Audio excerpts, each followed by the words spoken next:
Ajay Nanda's chemistry world में आप सभी का बहुत बहुत स्वागत है। आज हम बात करेंगे पी ब्लॉक एलिमेंट्स की। प्यारे बच्चों, अगर आप पीरियोडिक टेबल को याद करो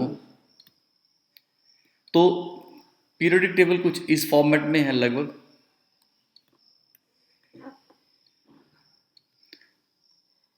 ये जो पहले दो ग्रुप हैं they are called S block, उसके जो अगले 10 ग्रुप हैं they are called D block, और उसके अगले जो 6 ग्रुप हैं they are called P block elements.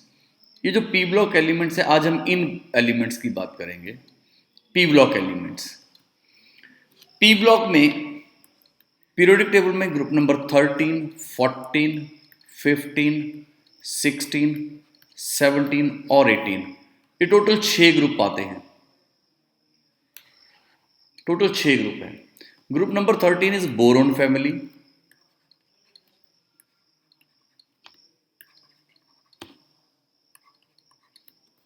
Group number 14 is carbon family, carbon, silicon, germanium, tin, lead. ये जो ग्रुप नंबर 13 और 14 हैं ये हम +1 में पढ़ चुके हैं। This we have studied in 11th class. तो हम यहां जो शुरू करेंगे, we will start with the group number 15। Group number 15 के जो एलिमेंट्स हैं they are nitrogen, phosphorus, arsenic, antimony, bismuth. जो हम यहाँ ग्रुप नंबर 16 में पढ़ेंगे they are oxygen, sulphur, selenium, tellurium, polonium. Group number 17 halogens, fluorine, chlorine, bromine, iodine, astatine. Group number 18 noble gases, helium, neon, argon, krypton, xenon, radon. तो हम group number 15, 16, 17 और 18 हम यहां पे बात करेंगे। ये जो ग्रुप नंबर 15 है इनके एलिमेंट्स को हम बोलते हैं pnictogens. They are called pnictogens. The word pnictogens means suffocating. अगर नाइट्रोजन की या फास्फोरस की कंपोजिशन एटमॉस्फेयर में बढ़ जाए तो it becomes suffocating, so that's why they are called nicogens.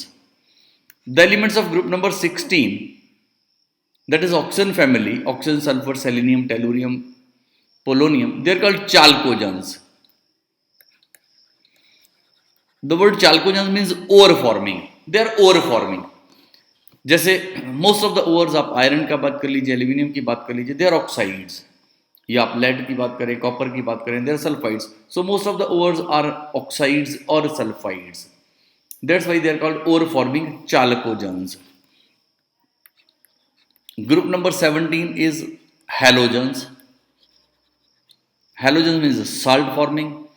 तो salts, sodium chloride, common salt halogen से बने हैं, halogens. Group number 18 are called noble gases. Elements of group number 18 are called noble gases. So हम इन 4 group की बात करेंगे, group number 15, 16, 17 and 18। Group number 15 की बात करते हैं। Group number 15, the elements of group number 15।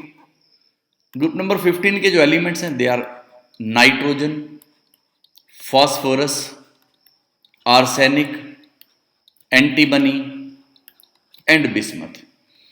अगर आप नाइट्रोजन की इलेक्ट्रॉनिक कन्फिग्रेशन की बात करें तो it is 1s2, 2s2, 2p3। Similarly phosphorus में it is 3s2, 3p3, arsenic 4s2, 4p3, antimony 5s2, 5p3, bismuth 6s2, 6p3। अब इन सबके आउटरमोस्ट शेल में there are 5 electrons. Outermost shell में देयर आर 5 इलेक्ट्रॉन्स। अब जब आउटरमोस्ट शेल में 5 electron हैं तो it is difficult to lose 5 electrons, rather it is easy to gain 3 electrons. Outermost shell को पूरा करने के लिए या तो 5 इलेक्ट्रॉन लूज करें या 3 इलेक्ट्रॉन गेन करें, तो it is easy to gain 3 electrons. इसलिए इनकी जो जनरल ऑक्सीजन स्टेट है दैट शुड बी -3, वो -3 होनी चाहिए। पर nitrogen shows different oxygen states. Nitrogen बहुत से ऑक्सीजन स्टेट शो करता है, राइट फ्रॉम -3 टू +5. नाइट्रोजन की ऑक्सीजन स्टेट्स -3 टू +5 सारी ऑक्सीजन स्टेट शो करता है. बाकी जो अदर एलिमेंट्स हैं दे शो +3 एंड +5 ऑक्सीडेशन स्टेट्स. और जैसे हम लोग डाउन द ग्रुप जाते हैं तो वहां पे +5 की टेंडेंसी भी कम हो जाती है, +5 ऑक्सीजन स्टेट शो करने की टेंडेंसी भी कम हो जाती है as we move down the group. और इसका कारण ये होता है कि जैसे हम ग्रुप में डाउनवर्ड मूव करते हैं तो ये जो s इलेक्ट्रॉन्स हैं they do not take part in bond formation. जब ये 2 इलेक्ट्रॉन बॉन्ड फॉर्मेशन में पार्टिसिपेट नहीं करेंगे तो जो ऑक्सीजन स्टेट है +5 उसे ये शो नहीं करेंगे, तो सिर्फ ये 3 वाली शो करेंगे. दे show +3 oxygen state because s electrons do not take part in bond formation and this tendency increases down the group. ये डाउन द ग्रुप इंक्रीज होती है, इसलिए बिस्मथ में +3 oxygen state is more common या more stable as compare to +5. या rather मैं यूं कह सकता हूं कि बिस्मथ +5 बहुत कम शो करता है, इट शोज +3 ऑक्सीजन स्टेट. और ये जो s इलेक्ट्रॉन्स बॉन्ड फॉर्मेशन में पार्टिसिपेट नहीं करते हैं this is called inert pair effect. इसको इनर्ट पेयर इफेक्ट हम लोग कहते हैं. s ऑर्बिटल बॉन्ड फॉर्मेशन में पार्टिसिपेट नहीं करते हैं. This reluctance of s electrons to take part in bond formation is called inert pair effect. इसको इनर्ट पेयर इफेक्ट बोलते हैं. The reluctance of s electrons to take part in bond formation is called inert pair effect. It increases down the group. जैसे जैसे आप नीचे जाएंगे group में तो s इलेक्ट्रॉन बॉन्ड फॉर्मेशन में पार्टिसिपेट नहीं करते हैं, सिर्फ p इलेक्ट्रॉन्स पार्टिसिपेट करते हैं. And that's why bismuth shows +3 oxidation state rather than +5. अब बात करते हैं जरा साइज की. Now let us come to the atomic size.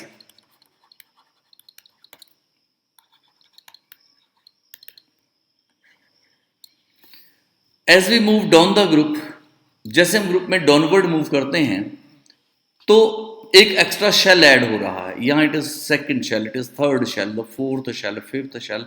As we move down the group, extra shell is added and therefore the size increases. इसलिए size increase होगा. Size increases down the group. क्यों increase होगा? क्यों increase होगा? Because extra shell is added.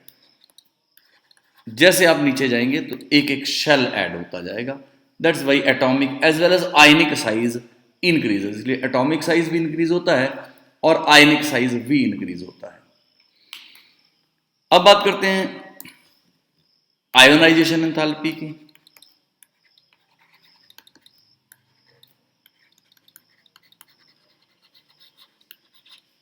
Ionisation enthalpy is the amount of energy required to remove an electron from the outermost shell. अगर मैं nitrogen में से एक इलेक्ट्रॉन निकालना चाह रहा हूं, नाइट्रोजन में से मैं एक इलेक्ट्रॉन निकालना चाह रहा हूं तो इसके लिए जो मुझे एनर्जी देनी पड़ेगी that energy is called ionisation enthalpy. So ionisation enthalpy is the amount of energy required to remove an electron. एक इलेक्ट्रॉन रिमूव करने के लिए जो एनर्जी चाहिए that is called ionisation enthalpy. As we move down the group तो ionisation enthalpy decreases. Ionisation enthalpy decreases down the group. Down the group ये increase होगी, sorry decrease होगी, बिकॉज ये साइज के इनवर्सली प्रोपोर्शनल होती है, because size increases. Ionisation enthalpy को थोड़ा मैं और समझूं तो ये एक तरह से न्यूक्लियस से आउटरमोस्ट इलेक्ट्रॉन पे कितना पुल है, कितना पुल है. अब जितना ज्यादा पुल होगा उतनी ज्यादा एनर्जी चाहिए इलेक्ट्रॉन को रिमूव करने के लिए. अब यहां अगर आप देखेंगे तो इस इलेक्ट्रॉन की डिस्टेंस ज्यादा है. In case of B the distance is larger than A. अब डिस्टेंस लार्ज होगी तो फोर्स ऑफ अट्रैक्शन कम होगी. फोर्स ऑफ अट्रैक्शन कम होगी तो this electron can be removed easily and less energy is required. तो जैसे जैसे साइज बढ़ेगा आयोनाइजेशन एंथैल्पी कम होगी, तो ionisation enthalpy decreases down the group. As we move down the group the ionisation enthalpy decreases. अगर आप पीरियोडिक ट्रेंड की बात करें तो पीरियोडिक टेबल में as we move from left to right size decreases. अब साइज अगर डिक्रीज होता है तो आयोनाइजेशन एंथैल्पी इट इंक्रीजेस. ये इंक्रीज होनी चाहिए. तो आयोनाइजेशन एंथैल्पी का जो ट्रेंड होना चाहिए वो ये होना चाहिए boron, carbon, nitrogen, oxygen, fluorine. This should be the trend. But there is an exception. There is an exception. Nitrogen की आयोनाइजेशन एंथैल्पी ऑक्सीजन से ज्यादा है. The ionisation enthalpy of nitrogen is more than that of oxygen. होनी कम चाहिए पर ज्यादा है. अब ऐसा क्यों है? ये पूरे ग्रुप में मैं कह सकता हूं नाइट्रोजन फैमिली की आयोनाइजेशन एंथैल्पी ऑक्सीजन फैमिली से ज्यादा है. इसका रीजन क्या है? Ionisation enthalpy of nitrogen is more than oxygen because. ऐसा है क्यों? Because in case of nitrogen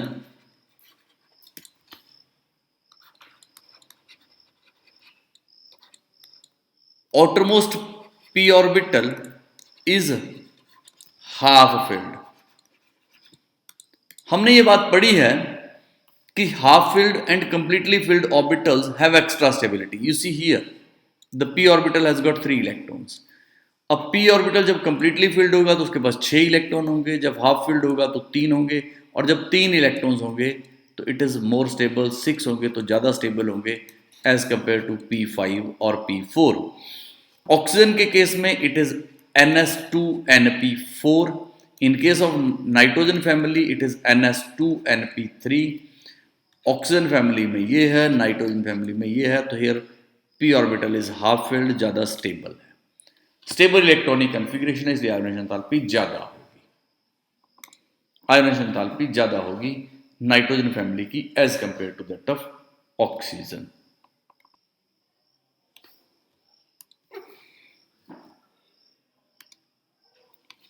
अब जरा देखें आप नाइट्रोजन की इलेक्ट्रॉनिक कॉन्फ़िगरेशन थी आउटरमोस्ट शेल की. It was 2s2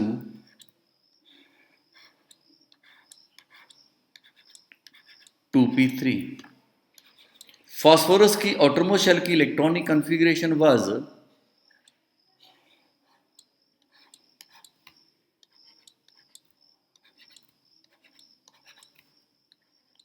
3s2 3p3.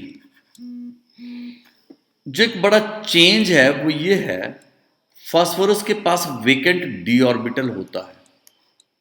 It has vacant D orbital. 3d orbital is there. अब 3d ऑर्बिटल होने की वजह से an electron from 3s orbital can jump to 3d orbital. एक electron 3s से 3d में jump कर सकता है. Means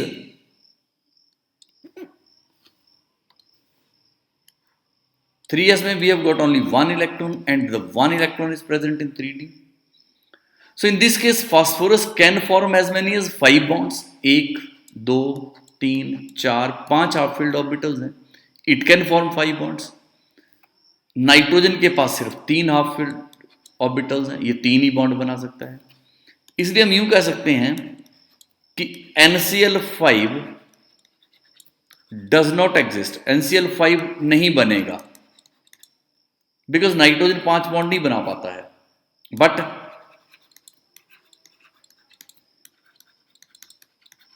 PCl5 exists.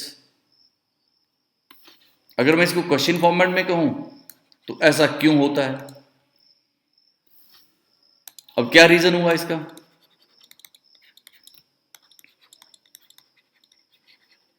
Nitrogen does not have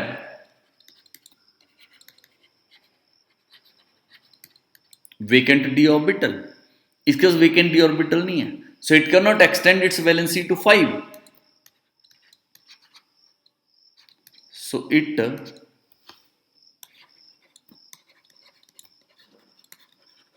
cannot extend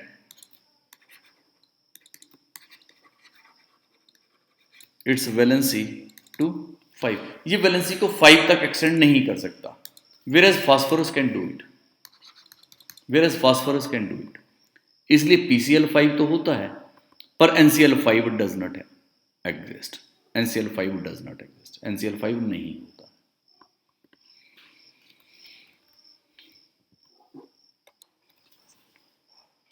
अच्छा, अब जरा देखिए आप, नाइट्रोजन तो N2 एग्जिस्ट करता है, पर फास्फोरस एज P4 क्यों एग्जिस्ट करता है? अब एग्जिस्टेंस की बात करें, nitrogen exist as N2, phosphorus exist as P4, ऐसा क्यों है? ऐसा इसलिए है बिकॉज नाइट्रोजन में जो p ऑर्बिटल है that is 2p orbital, phosphorus में the p orbital is 3p orbital, outermost shell is 3p here, it is 2p here। और नाइट्रोजन में 2p ऑर्बिटल छोटा ऑर्बिटल होने की वजह से पाई बॉन्ड बना लेता है, it can form pi bond. Phosphorus does not form pi bond, ये पाई बॉन्ड नहीं बनाएगा। मतलब एक फास्फोरस और दूसरे फास्फोरस के 3p ऑर्बिटल्स में पाई बॉन्ड नहीं बनेगी, there is no pi bond. जबकि नाइट्रोजन और दूसरा नाइट्रोजन, इनके जो p ऑर्बिटल्स हैं they can form pi bond, वो पाई बॉन्ड बना सकते हैं। अब नाइट्रोजन नाइट्रोजन नाइट्रोजन की वैलेंसी 3 होनी है, ये एक सिग्मा बॉन्ड हो गई, 2 पाई बॉन्ड इन्होंने बना ली, नाइट्रोजन की वैलेंसी 3 सेटिस्फाई होगी, ये N2 एग्जिस्ट कर जाएगा। अब फास्फोरस और दूसरा फास्फोरस, इन दोनों के बीच में पाई बॉन्ड बन नहीं सकती, सिंगल बॉन्ड बनी तो वैलेंसी 3 सेटिस्फाई नहीं होगी। अब वैलेंसी 3 तब सेटिस्फाई होगी जब ये फास्फोरस 2 और फास्फोरस के साथ अटैच होगा, when it is link to another phosphorus atom. अब ये जो फास्फोरस है ये भी 3 के साथ अटैच हुआ, ये फास्फोरस भी 3 के साथ अटैच हुआ। इस तरह valency is 3 but phosphorus exist as P4, nitrogen exist as N2। इसका रीजन है नाइट्रोजन में पाई बॉन्ड बन सकती है, इट इज पाई बॉन्ड, ये पाई बॉन्ड है। और ये जो p ऑर्बिटल और p ऑर्बिटल के बीच की पाई बॉन्ड है, we call it p pi bonding, तो हम इसे p पाई बॉन्डिंग कहते हैं। तो what we can say, so we can say कि in case of nitrogen,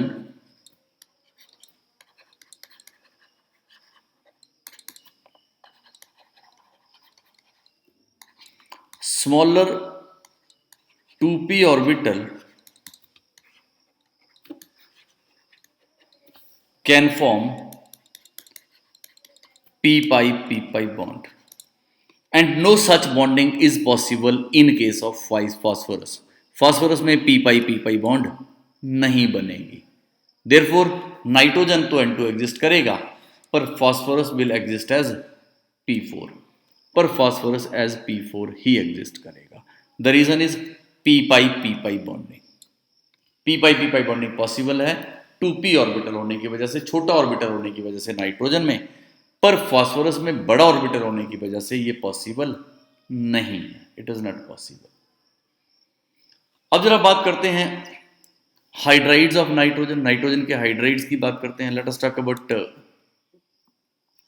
nitrogen family के जो हाइड्राइड्स हैं, they are NH3, PH3, ASH3, SBH3 and BiH3। अब इन हाइड्राइड्स की बात करते हैं, let us see this hydrides. ये जो हाइड्राइड्स हैं they are all basic in nature, they are all basic in nature. इसका रीजन है इस ग्रुप के आउटरमोस्ट शेल में इस ग्रुप के जो एलिमेंट्स हैं उनके आउटरमोस्ट शेल में 5 इलेक्ट्रॉन है, 3 बॉन्ड फॉर्मेशन में पार्टिसिपेट कर रहे हैं और एक लोन पेयर एग्जिस्ट करता है। और ये जो हाइड्राइड्स हैं वो इस लोन पेयर को डोनेट कर सकते हैं, जो लोन पेयर डोनेट कर सके that is a Lewis base, वो लुईस बेस होता है।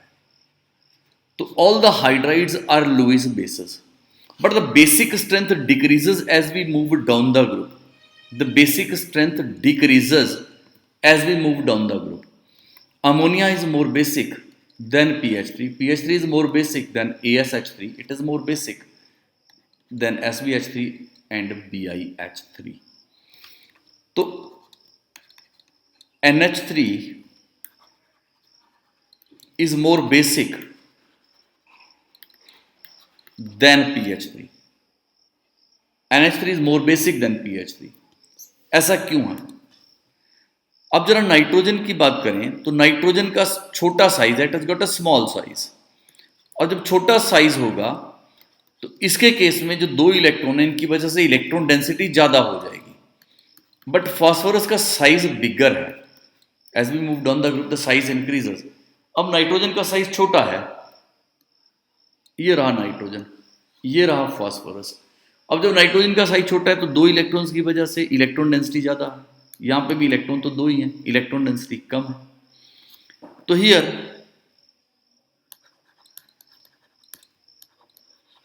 Nitrogen atom being smaller has high electron density। इसका साइज छोटा होने की वजह से इलेक्ट्रॉन डेंसिटी ज्यादा है, और इलेक्ट्रॉन डेंसिटी ज्यादा है so it can donate electron pair more easily. It can donate electron pair more easily, hence it is more basic।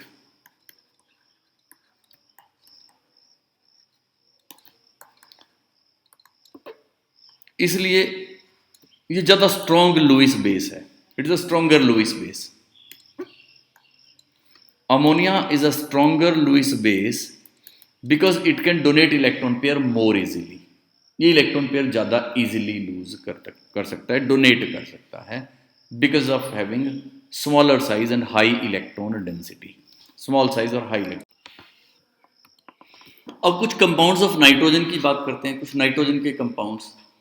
हम यहाँ पे नाइट्रोजन के कुछ कंपाउंड्स की बात करेंगे। We shall talk about dinitrogen N2, we shall talk about ammonia, we shall talk about oxides of nitrogen, and we shall talk about nitric acid. हम इन चार कंपाउंड्स की बात करेंगे।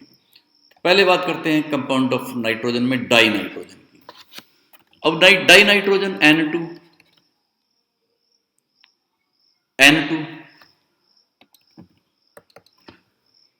molecular nitrogen, it is very less reactive, it is least reactive, बहुत कम reactive है। Molecular nitrogen is least reactive, बहुत कम रिएक्टिव है। इसका रीजन क्या है? इसका रीजन है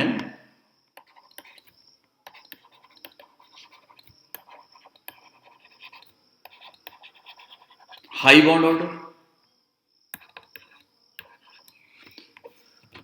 नाइट्रोजन में ट्रिपल बॉन्ड एग्जिस्ट करती है, मींस इसका बॉन्ड ऑर्डर 3 है। सिंगल बॉन्ड को तोड़ना आसान है, डबल बॉन्ड को थोड़ा मुश्किल है, ट्रिपल बॉन्ड को तोड़ना बहुत मुश्किल है। बॉन्ड ऑर्डर बहुत ज्यादा है, इसलिए ये बहुत कम रिएक्टिव है, इसको बॉन्ड को तोड़ना बहुत मुश्किल है। Second is high bond dissociation enthalpy या हाई बॉन्ड एंथैल्पी। एक मोल बॉन्ड तोड़ने के लिए it requires 946 kilo joule of energy, very high bond dissociation enthalpy 946 kilo joule पर। तो बहुत ज्यादा एनर्जी चाहिए है, बहुत ज्यादा एनर्जी चाहिए बॉन्ड तोड़ने को, मींस बहुत कम रिएक्टिव होगा नाइट्रोजन, इतनी एनर्जी होगी नहीं, बॉन्ड टूटेगी नहीं। Then is small bond length, जितना बॉन्ड ऑर्डर ज्यादा होगा उतनी बॉन्ड लेंथ कम होती है। मोर ओवर नाइट्रोजन का साइज भी छोटा है, तो बॉन्ड लेंथ जितनी छोटी होगी उतनी रिएक्टिविटी कम होगी।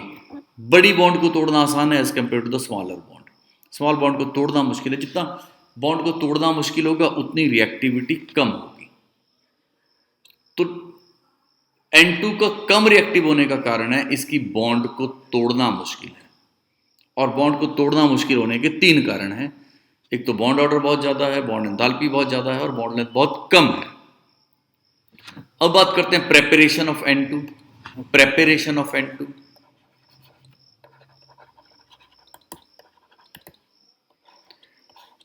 इंडस्ट्रियली नाइट्रोजन को हम लोग by fractional distillation of air बनाते हैं।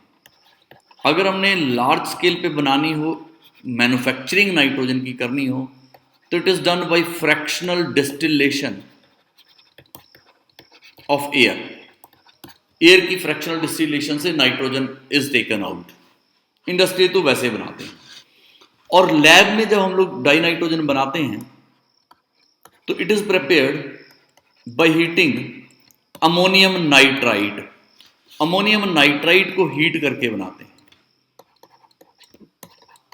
It is prepared by heating ammonium nitride. और ये जो अमोनियम नाइट्राइड है इसको बनाते हैं by heating equivalent amount of ammonium chloride and sodium nitride. Ammonium chloride और सोडियम नाइट्राइड का इक्विवेलेंट अमाउंट लिया और यहां से अमोनियम नाइट्राइड बना, और फिर इस अमोनियम नाइट्राइड को हीट करके लेबोरेटरी में डाई नाइट्रोजन हम लोग बनाते हैं। Another method is it is prepared by heating ammonium dichromate. Ammonium dichromate, it is NH4 twice Cr2O7. Ammonium dichromate. जब अमोनियम डाइक्रोमेट को हीट करोगे तो you will get dinitrogen, तो डाई नाइट्रोजन बनेगी।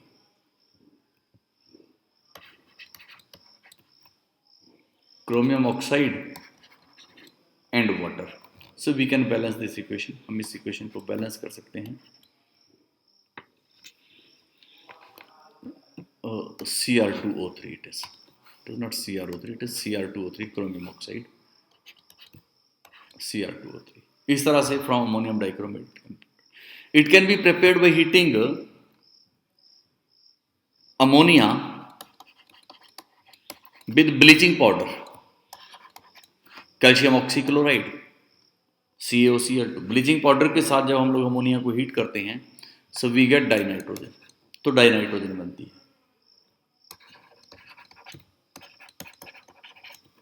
We can balance this equation. हम इस equation को balance कर सकते हैं।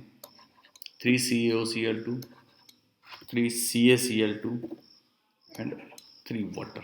This way we can prepare it. Nitrogen can be prepared from nitrides, from azides. Sodium azide आप इसे हीट करिए, you will get pure nitrogen. So pure nitrogen is prepared by heating azides. 2 3s are 6, 3 2s are 6. So it is from azides. So these are different methods by which dinitrogen can be prepared.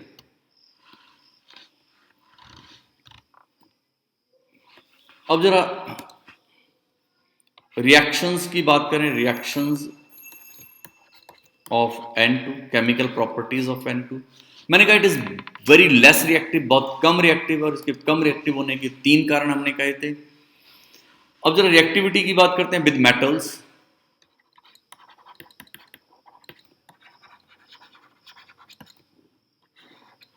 With metals, जो reactive metals हैं like magnesium, like calcium, like aluminium, उनके साथ जब हम लोग nitrogen को heat करते हैं, when the nitrogen is heated with the reactive metals like magnesium, calcium और aluminium, we get nitrides. Mg3 N2, Ca3 N2, aluminium nitride is ALN। तो रिएक्टिव मेटल्स के साथ नाइट्रोजन गैस को हीट करने पे वी गेट नाइट्राइड्स, तो nitrides बनते हैं।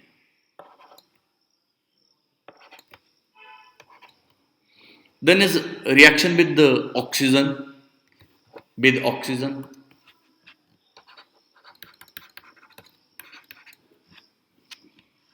Nitrogen reacts with oxygen to form nitric oxide.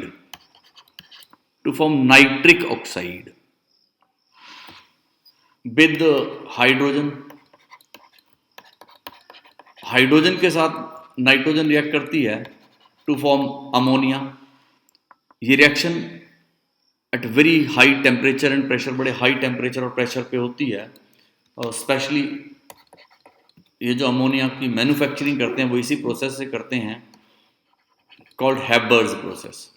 Haber's process, detail में बात करेंगे इसकी। It reacts with calcium carbide, CaC2, calcium carbide आप लोगों ने सुना होगा। कैल्शियम कार्बाइड को यूज करते हैं गैस वेल्डिंग में, वेल्डिंग वाले कैल्शियम कार्बाइड को यूज करते हैं to prepare acetylene gas, ethyne gas बनाने के लिए। तो वहां पे it forms CaCN2, calcium cyanamide, calcium cyanamide. It is also called nitrolim. It is called nitrolim. Nitrolim ये वाटर के साथ कंबाइन करके अमोनिया बनाता है. It forms ammonia with water. So these were some reactions of dinitrogen. Dinitrogen हमें पता है कि it's a very stable gas, बहुत स्टेबल गैस है. एटमॉस्फेयर में it is very much abundant, बहुत ज्यादा अवेलेबल होती है. Then the next compound of nitrogen is ammonia. The next compound is ammonia. कल हम अमोनिया के बारे में बात करेंगे. Thank you very much.